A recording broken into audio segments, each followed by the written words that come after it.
Hey, Dennis O'Brien back again on Let's Talk About It with another great show. And of course, what makes our show great is the guests we have, and we have another group. We have a group of guests today, a group of two. Anyway, from the Willimantic Fire Department, our chief, Ron, and our deputy chief, Peter Biscotto. And, it's great to have you guys on. I've worked with you this year. We had, our old former chief resigned. He retired. And you guys took over. You, Ron, and then Ron Palmer, and then Scott Biscotto became the deputy chief. And, you have not missed a beat. Things are going well. The department is in good hands. And I'm always pleased. Ron's been on the show before. I'm always pleased to have you on. And Susan suggested to me a couple of weeks ago, why don't you have chief on and somebody from the fire department on to talk a little bit about fire safety in the winter. But let's talk a little bit about the fire department and where you're at right now. And Susan wants to say something. Yeah, I just want to say I want to welcome our guest to the show, and I think it's an important time of year to talk about fire safety. A lot of people have wood stoves, or they have Christmas trees that might be too dry. Just to remind people about all the possibilities for fire, and of course it's dark sooner, so you wonder about the candles and whether or not we could get maybe a different type of candle instead of one with fire. So all those kinds of things, I'm pretty sure our chief and deputy chief will be very, very happy to fill us in on what to do to make sure we don't have fires. But I want to thank them for their amazing work that they do here in town and keep us all safe and providing mutual aid all throughout the region. So thank you both for being here today. Well, they are one reason why I, at my advanced age, am not retired from local government life, because I want to work with them, because they do such a great job. The police department does a great job, and I'm really pleased to be on the Willimantic Taxing District Board of Directors. Last year I was fortunate enough to spend it as the president pro tem. Had to do the agendas and all that stuff, and they probably won't let me talk as much this year, but that's okay. A lot of people try to stop me from talking anyway, and even on the show, right, Matt? I'm gonna say not you. Okay. Matt stays out of that one. You're gonna stay cool. But on we that. appreciate Matt Rupar, our producer. Thank you so much, Matt. Without Matt, we wouldn't be here. I'm especially happy to have Peter on the show, because I've heard a lot of great things about you and some of the stuff you did before you became a deputy, and the reason why you are the deputy chief, because you've gone above and beyond, as far as I can tell, from helping to get grants and helping to get funding so you can pay for certain items, capital items and whatnot. You want to talk a little bit about your history with the fire departments? I know you started in Dennis, before Pete takes over the show. Okay. I just want to say thank you for that kind intro. Representing the Willimantic Fire Department, as well as doing EMS for the entire town of Windham. We truly appreciate all the support that you individually, both of you, have provided to our department over the years and continue to work with us for a better community. So I just wanted to say that before we get into the meat and potatoes of the show. Well, I grew up in New Britain. I understand the importance of police and fire, and we had fire departments, fire stations all over the place, and I knew a lot of the firefighters. My father's only brother was a police officer, and public safety was a big deal to me, to my family when I was just a kid, and then we had a fire here in our family. Absolutely. Over on Summit Street. Summit Street, 125 Summit Street, and the Willimantic Fire Department did a marvelous job, along with help from other fire departments, of saving that beautiful house. Yeah, we So appreciate that. We worked that. really hard that night, and You did. glad that you're still able to have that place in your family, and it looks great. Every time we go by it, it looks amazing. You do a great job keeping it up. Yeah, Leslie loves the place. Leslie and Tony and the two kids, and I guess they only had one kid at the time. One of them was a baby, and Just the other 6 one was months on the old. way. Yeah. And the dog, and it was amazing. It's one of those buildings that goes up fast. Yeah, And one of the, I don't know, what do you call it, balloon construction or something like That's that? correct. Correct, yeah. Absolutely. Yeah, there's no fire stops in the walls. Right, and so There are now. Yeah. and it was close to the house next door on the one side there, and that's where the damage was the most. But the place was the outer walls were, and everything was preserved, and they were able to rebuild and Awesome. within the inner part of it, and still enjoy that house. And we're going to be there on Christmas Day. I have to just say, it's the most sustainable house, Victorian house, probably in the whole town, because they put in all the stops and measures for fire safety, but also for making sure that it's winterized with good, insulation and really double pane windows and the things that you need to keep the house warm without utilizing more energy than necessary. I can say as a firefighter, when you have a situation like that and you're able to go back, save the property so that the property owners can clean up the fire damage, remain in the property, that is a huge pride factor for the firefighters, because we do take our jobs very seriously. We work very hard to try to preserve property. That's one of our 3 missions in our fire service, is preservation of property. So we're so relieved and happy and proud to hear the feedback from our customers when we do save their property. So That was an especially fulfilling thing for all of you and for us too, because the building was saved, the people were saved. You guys were there before I got there and Susan got there, and Leslie called us immediately and said, our house is on fire. We got dressed, we ran over there, and you were already fighting the fire. It was amazing. I mean, your response time is incredible. Incredible. Thank you. I've had that experience with the fire department when I was coaching Little League, when a kid got hit in the head with a bat, and the ambulance was there, like, boom, Awesome. and saved that kid, probably saved that kid's life.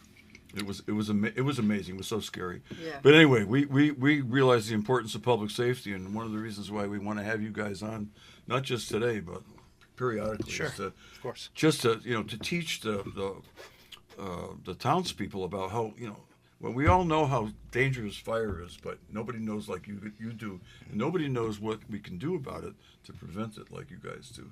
But I want to get back to Peter just a little bit. Yeah. Now, you did some grant work, I know that, and I was amazed Yes. when I heard about it.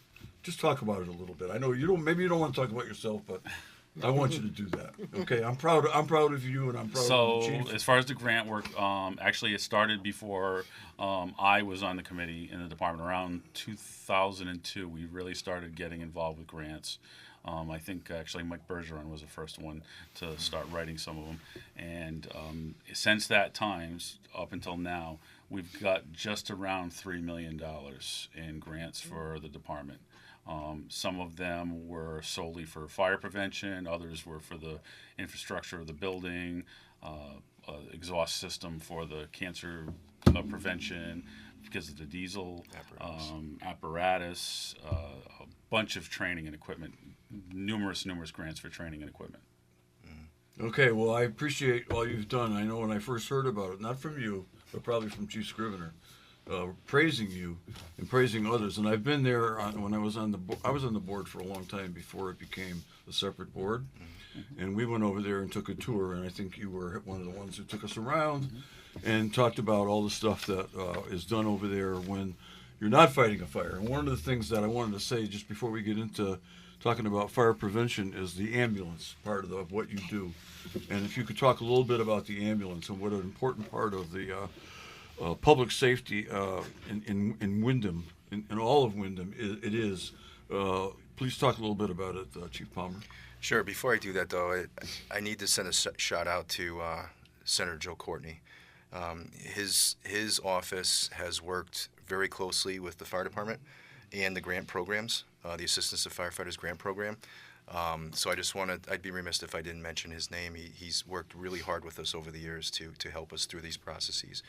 He was sitting in the chair you're in right now about 4 or 5 weeks ago. We had him on the show. We That's just great. want to wish him well. He just had knee surgery, so Oh, wow. good luck, Joe, Okay. with your healing. Yeah. And we're very thrilled that you're getting it done during this little space that you have, and we look forward to working with you some more. So. He'll be happy to know that you promoted him to senator. But that's okay. Okay. He's very happy being in Congress, and we're happy to have him there. Nice. Okay. Okay. I tried. I'll I stop tried. talking. I tried.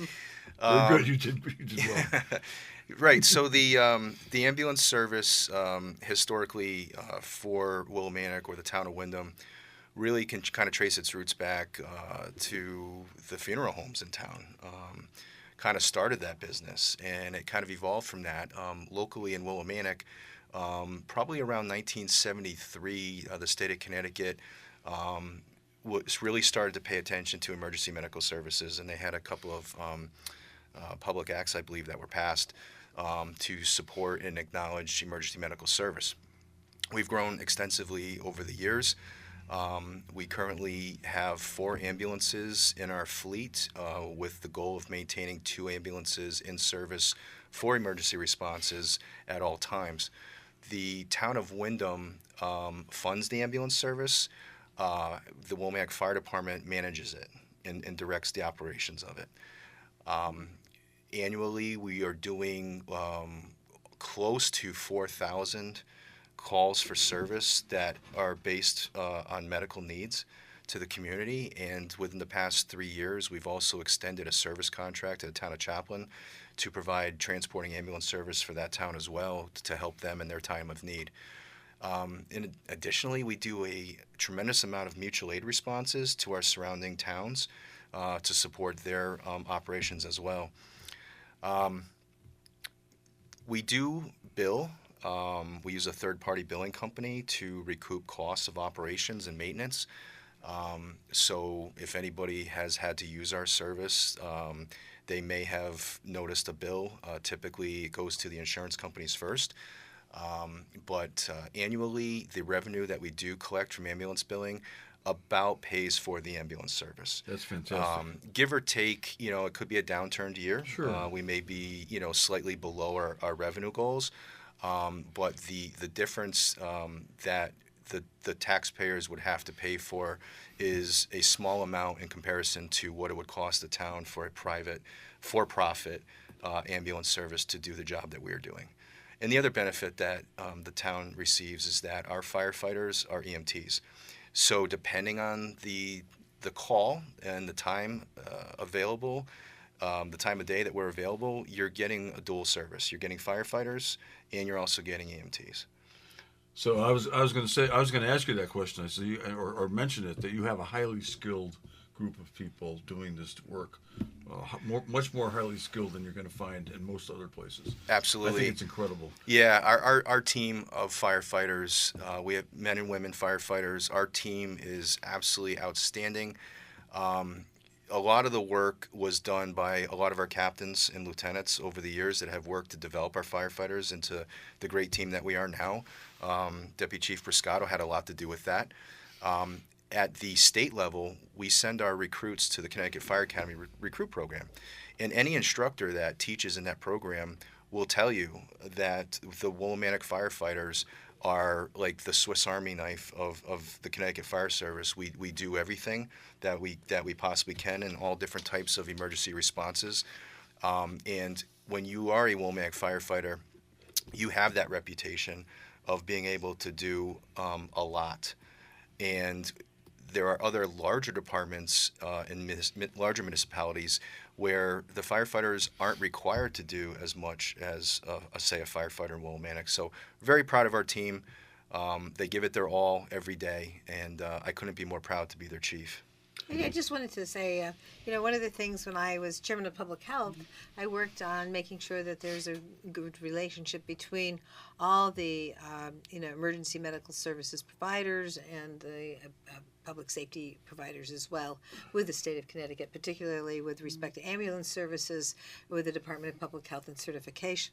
One of the things that I learned during that time was that the Willimantic firefighter ambulance service actually had a very high level of certification.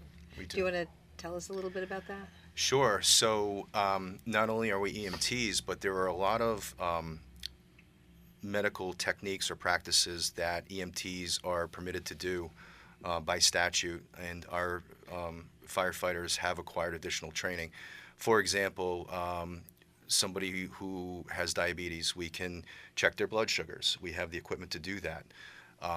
We have the ability to administer aspirin to somebody who may be having crushing chest pain, which is an early onset of some type of heart issue. Just those two things come to mind first. We can also administer epinephrine to counteract the effects of an anaphylactic reaction. So there are a lot of things that we can do within the scope of an EMT that some services do not provide. And one thing that makes us special is that we are a licensed agency versus a certified agency. There's two classes in Connecticut. You can be a certified ambulance service or a licensed ambulance service. The big difference is, as a licensed ambulance service, it gives us more flexibility in the treatment that we can provide, as well as the ability to transfer people from facility to facility if necessary, especially in critical care situations. Everybody is probably aware, if you've been in Connecticut for 25 plus years, you know of the LifeStar helicopter program that is run by Hartford Healthcare. Many times, LifeStar cannot fly due to weather conditions. So our ambulance, for example, is that key link to getting somebody from Wyndham Hospital to, let's say, Hartford Hospital for an advanced higher level of care. So having a license gives us the ability to do that. It's very, very good, and that is one of the things that I was really pleased and proud to find out about what we do with emergency medical services. And the other thing that I watched over the years in my background with Medicare and Medicaid was the changes in providing emergency medical services. So back in the late 70s, early 80s, there would begin these things called paramedic intercepts. And of course, we were okay because we had this great certification already and we had the capacity to do that. But in other areas where more rural, in areas where we had more volunteers, or even where we had, I'm talking statewide now, where we had privatized ambulance services, paramedic intercept had to be done, and then the that particular fire department had to submit the insurance to the Medicare Medicaid programs. And many times, because they weren't certified and they didn't have the Medicare or Medicaid certification, they'd send the bill to the patient. Right. And when the patient got the bill, they said, "Oh, we're not. If we have a problem, we're not going to go and request ambulance services anymore." You want to tell us a little bit about how that works now? Right. So the third-party ambulance billing company that we use, we have a great relationship with them. They typically handle most of the billing, but one thing that makes our community unique to others is the high amount of members in our community that are dependent on Medicaid or Medicare to cover their medical expenses.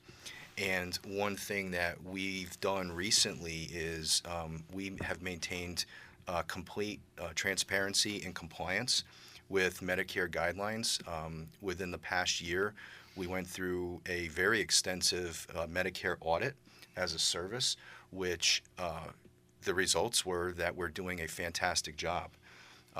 That we're able to work within the established parameters to make sure that the patient is not seeing a bill that should be covered by Medicaid or Medicare.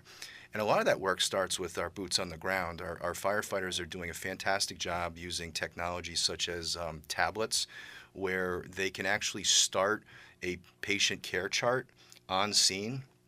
And the importance of that is that the information that they collect is vital to completing the reporting process, so that when the billing company processes these ambulance reports, the work is pretty much done at that point, and it makes the billing company's job much easier. It provides a direct conduit to get Medicare and Medicaid reimbursement in a more timely manner so that it doesn't go back to the patient. Thank you so much for that work and those explanations. Yeah. Well, as a man my age, I feel very, very comfortable living here in the city of Willimantic, in the town of Wyndham, and having that kind of service available to me. The only other thing I want to say before we get into our main topic is that I can remember years ago, I don't know when I heard it, whether it was in the probate court, I don't think I was in the town council, but our recovery of Medicare, Medicaid bills payment was not very good for a while, and then when you switched over to having somebody else do it, I don't know when that happened, but I remember when it happened. It made a big difference. Yeah, I'm not sure the exact date, but Yeah, to that point, again, I think just having that solid relationship with our billing company. Right. I communicate with them on a monthly basis. Sure. I have access at any given moment to an online platform with a dashboard Yep. where I can actually track in real time, for that particular day, what our revenue collection rates are looking at, completing transports. All the data that I need is really at my fingertips now, and that's vital. Especially when you receive a random call from a concerned citizen who has questions about their ambulance bill. At least we know which direction to look in to try to help them out with that. Wow, administratively, you guys are got to be real busy. I mean, Yes. you have to report to our committee every other month, and appear at our committee meetings as often as we have them. Sometimes two times a month, and give us all of this information. And you compile it and you do it in obviously a very intelligent way, because it's got to be, or else you wouldn't be able to do that. Well, we appreciate that, and obviously we want to, as a public service, we want to make sure that we are as transparent as we can be. Right. And I think what we need to look at with our reporting process to the board of directors in Willimantic is it shouldn't be a laborious process. It should be like having a conversation, like we are now. Right. And to go in, and it's okay not to have all the answers. That's right. But to know where to look to get the answers, and then to follow through on questions that we may not be able to answer right there on the spot. So I think that the relationship that we have built over the years with the board of directors and has been phenomenal. And it's really not oh, we got another meeting tonight. Oh, I have to give a report. It's not like that anymore. It's a very more relaxed and acceptable atmosphere because of that relationship and the transparency that we maintain. Well, you starting with this new system of the board, having just the board be independent of the town council, it has really changed a lot on our side of it, and we're a lot more. You've really given us a lot of information. We've become fairly sophisticated about what you do. We got a long way to go because you do so much, but it is. I can tell you that I at least for the four members that we have two new members, but I sense they're very excited about being on the board. And for the members that have served with me for the past 2 years, the four members, I know they have the extreme confidence in you and Peter and the whole department, and also the police department, because of the way you keep us informed. And I think you're working just like we are when you're involved in politics. You're not politicians, but we are. And we are also government officials, and you are operating in a goldfish bowl, and everybody wants to know all about what there's going on. That's one of the reasons why I like to have you on the show so often, so you can talk to people No, I and appreciate explain that. to them. I mean, this is not easy.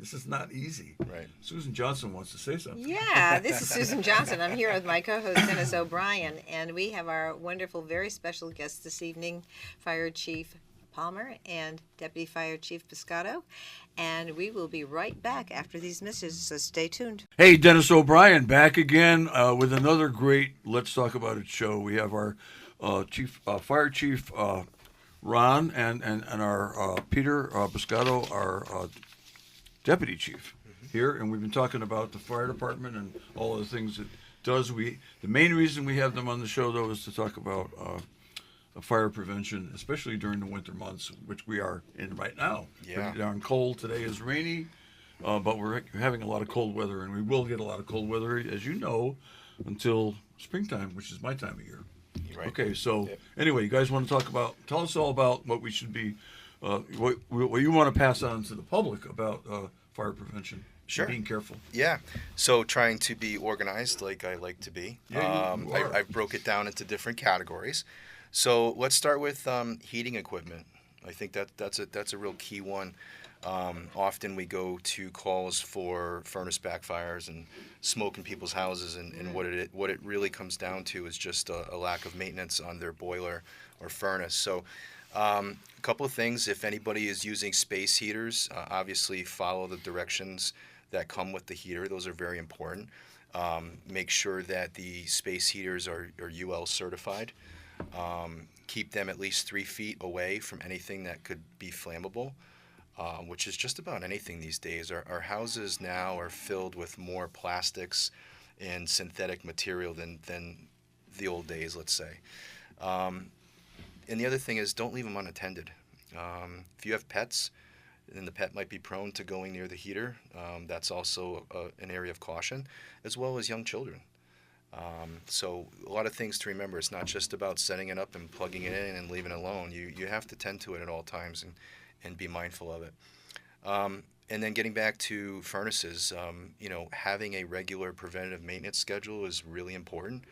Any of the local contractors in the area that specialize in heating can help you out with that.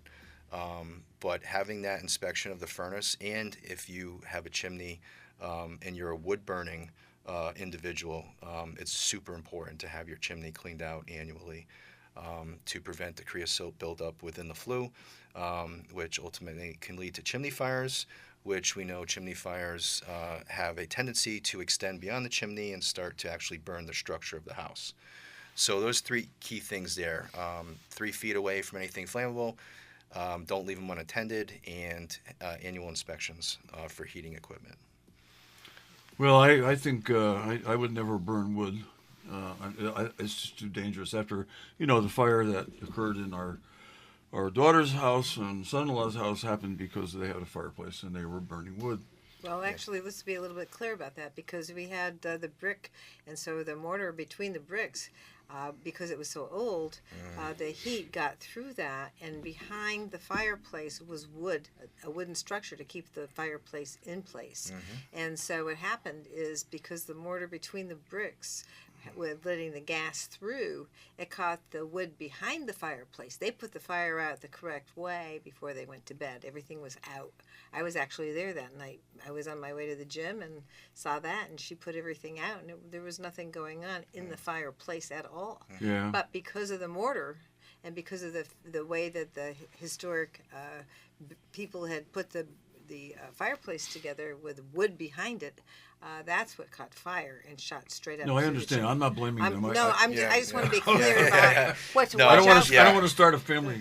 Yeah. Please, I'm just trying to say, if Yep. you do have a Yep. fireplace with brick Yep. that's old, the mortar Oh, needs Jesus, to be yeah. Good point. sealed. That's all I'm trying to say Yeah, here, yeah. and I'm explaining why, because I go on too long. I know, but No. And that's a good segue into like Thank you. fireplace precautions and stuff like that, because I actually have a fireplace in my house. Don't use it very much anymore because we have a wood stove in the basement. But annual cleaning and inspection of the chimney, the mortar, as you spoke about, using fireplace screens in front so sparks don't start popping out and running around. I think of back to the old Bugs Bunny cartoons where the little flame would run around. Dispose of ashes in a metal container away from the house. Make sure some people take those ashes and they throw them outside. Make sure they're cooled off, because we've actually had, and everybody thinks, oh, you don't get brush fires in the wintertime. But we've had brush fires started from people throwing ashes outside when they still were quite warm in the middle of them or whatever. And basically just especially with kids around and stuff like that, you have to be extra careful with any of this stuff.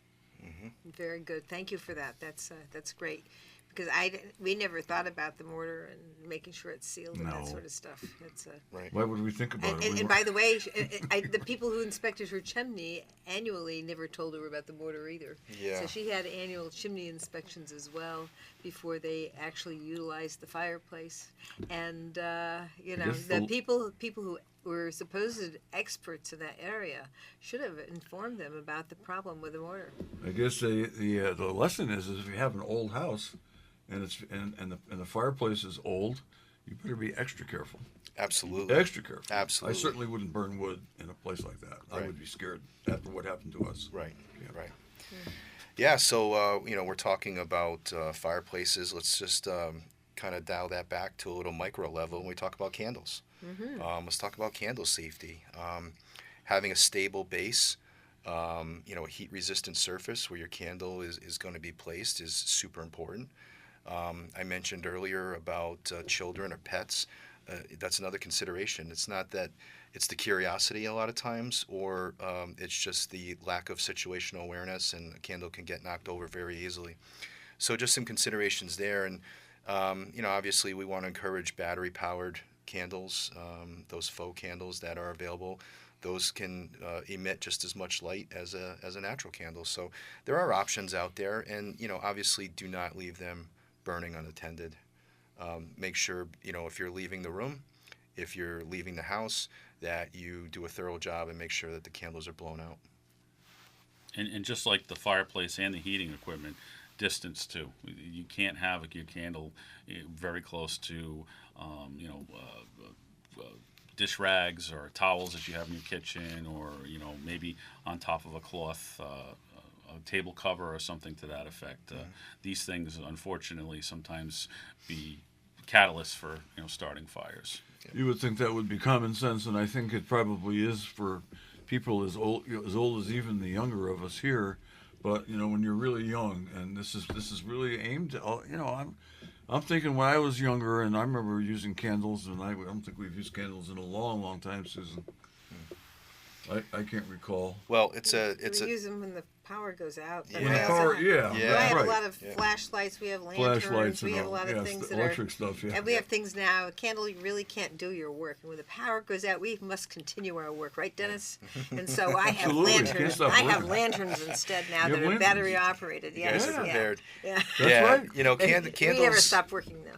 No. Yep, this is a couple of facts, and these are verified through the National Fire Protection Association, FPA. December is a peak month for candle use in the home. Now, people will burn candles year-round because they enjoy the scented candles and the fragrance and how that makes their surroundings smell. But December is the peak month for candle use, and more than 1/3 of home candle fires are started in bedrooms. Ooh. So heavy reliance on candle use in bedrooms. So just a tip to our listeners. And I'll say to this kind of be once, aware. I'm not going to say it again. Candles, back when I was young, I think candles were kind of romantic.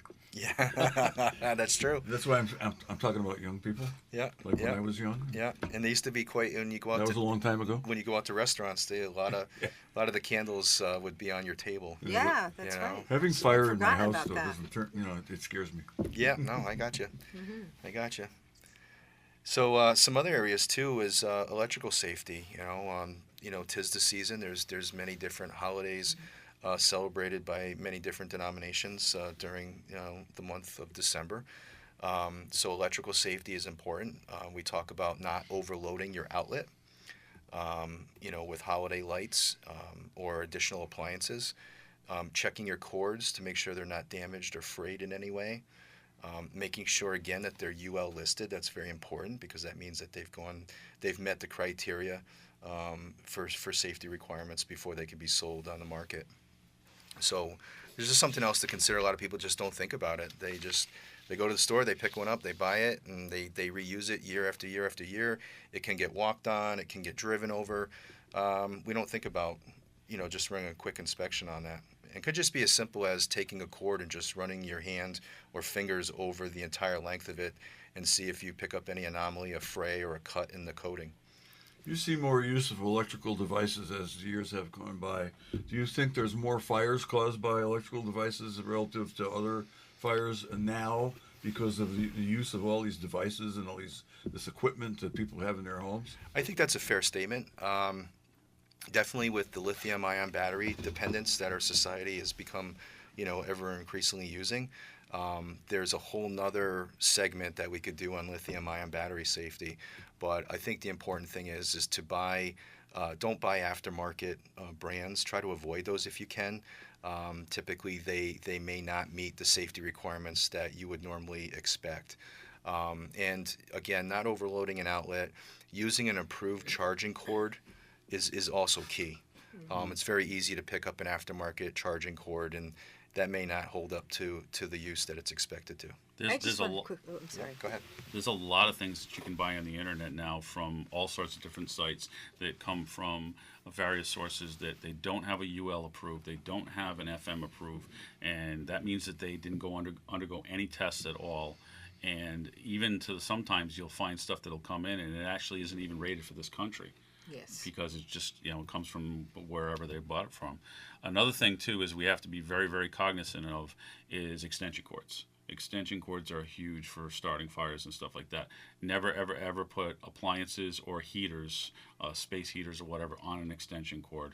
They have to be plugged directly into the roll. And don't overload your power strips or other extension cords either. Those little zip cords, I like to tell people that they're good for like one string of lights or something like that, but beyond that, don't put anything else on them. They're just way too small. Yeah. That's excellent information. I did want to just say one more thing about the fuel cell, the batteries for the phones and cars now, and sometimes the scooters as well. Oh yeah. If the connection, say the scooter gets dropped or the car gets bumped or there's something wrong with the phone, the lithium battery, because its connection gets loose, could cause a fire. And that's one of the ways that you can actually be more cautious about what you're using if it's lithium battery oriented. That, make sure that if there have any of those kinds of things happen to your phone, to your car, to your scooter or bicycle, that make sure that the battery is set up in a strong, in place, because once it becomes loose, it can cause a fire. Yeah, it's a great point. I think that, part of what we do, a lot of people just look at the fire department as, well, we call 911 and they respond, but I think our jobs are much larger than that. There's many facets to what we do. And one of the things that is very important to us as a fire department or as the fire service as a whole is risk reduction and risk reduction strategies and initiatives. And being here with you guys today is part of our risk reduction strategy. It's messaging, it's awareness, it's letting people know what to be cautious of, things to avoid, and how you can make yourself safer. Because that's our mission. It really is. And one thing I want to just kind of close on with the safety component is make sure your smoke detectors are checked on a monthly basis. That's just as simple as going up to your unit and pressing the test button on the unit and make sure that it's good. If you don't remember the last time you changed your batteries in your detector, then that's probably a good indicator they need to be changed. But we do recommend changing the batteries typically when we do our clock changes in the spring and the fall. Those are good benchmarks for people. It's easy to remember to get in there and change your batteries out. Another thing that we like to recommend is to have a fire extinguisher accessible for key areas in your home. Those are the type of extinguishers that you would find at the hardware store.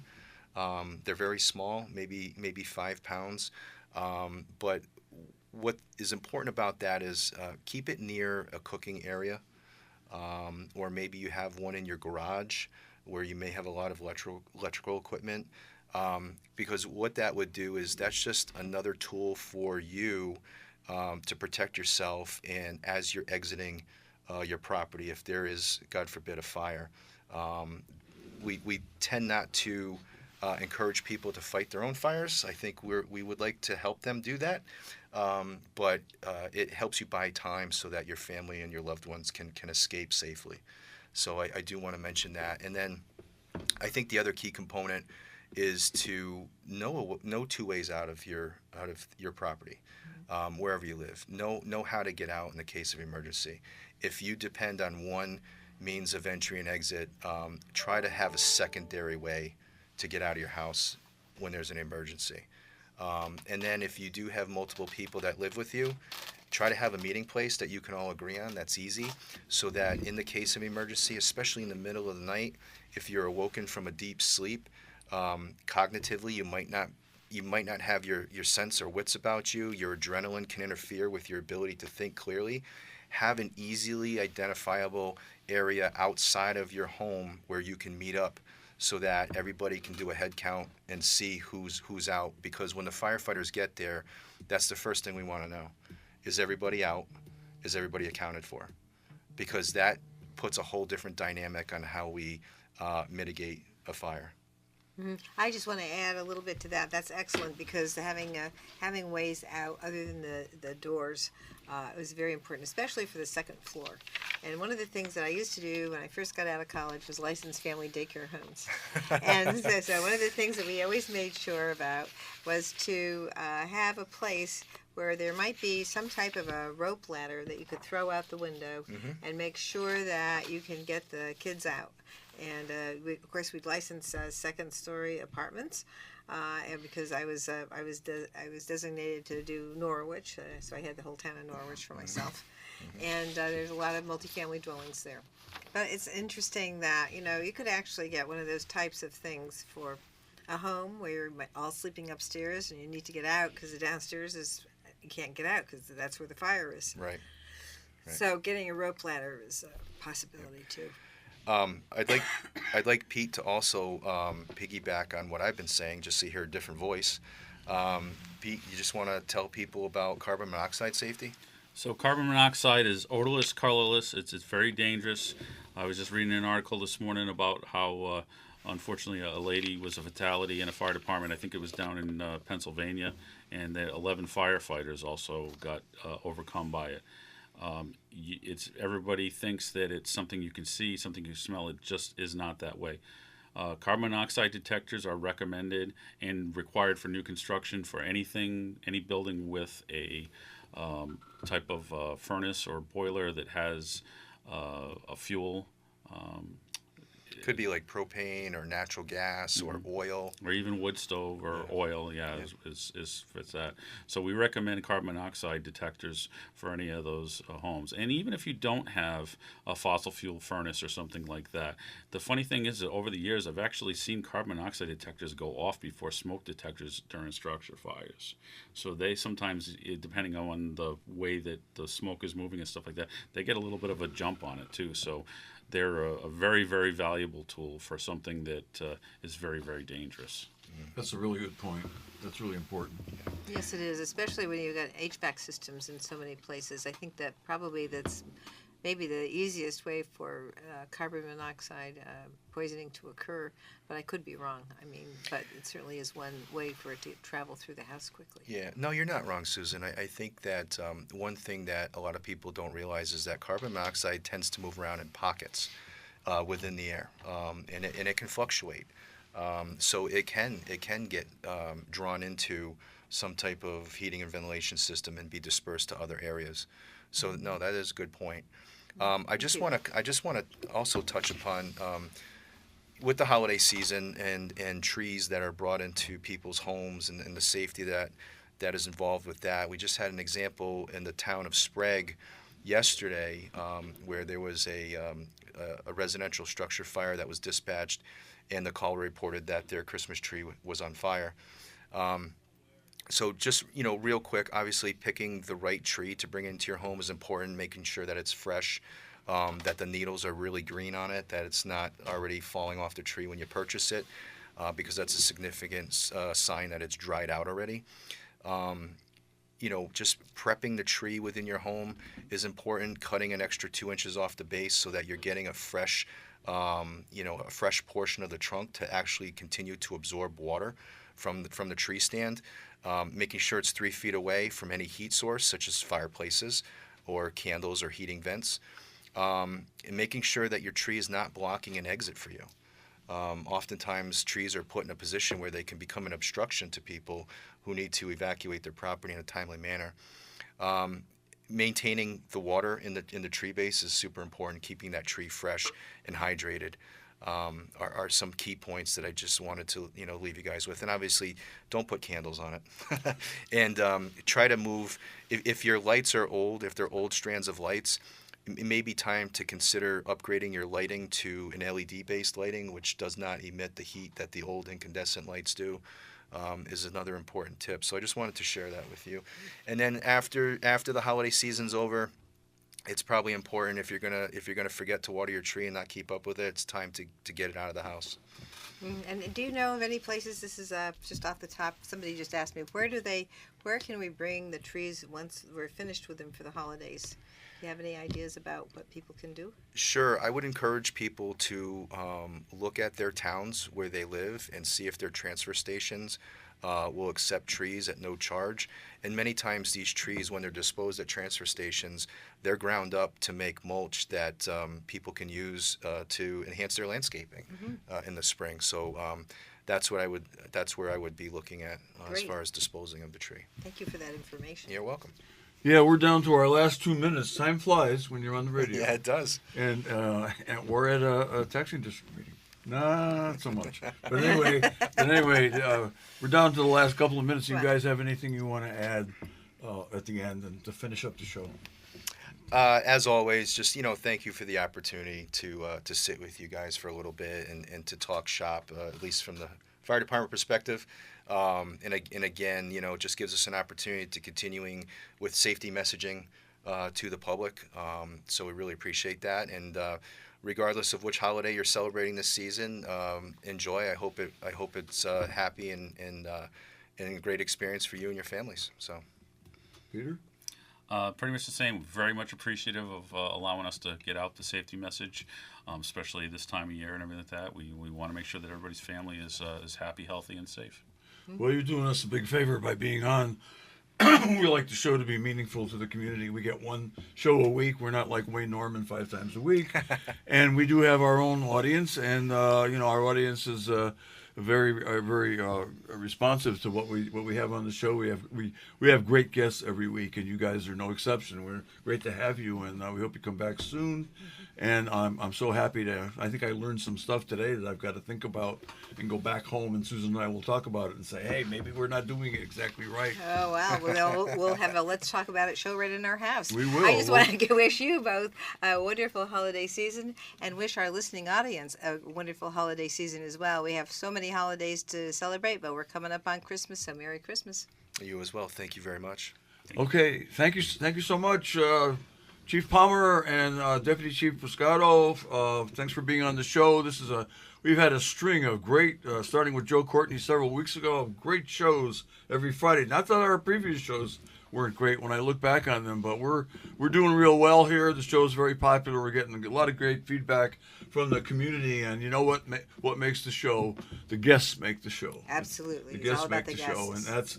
it's not going to be just a Dennis and Susan show. It's going to be with the guests, and you guys made our show today, and this show can be seen on YouTube and on the website of the WILI, and also on the Susan Johnson's website on the State Department of Legislative Department. Yes. So this is Dennis Us O'Brien, Democrats. Susan Johnson, and for the chief and deputy chief, thank you so much. We'll be back with another great show next Friday, the 26th, the day after Christmas.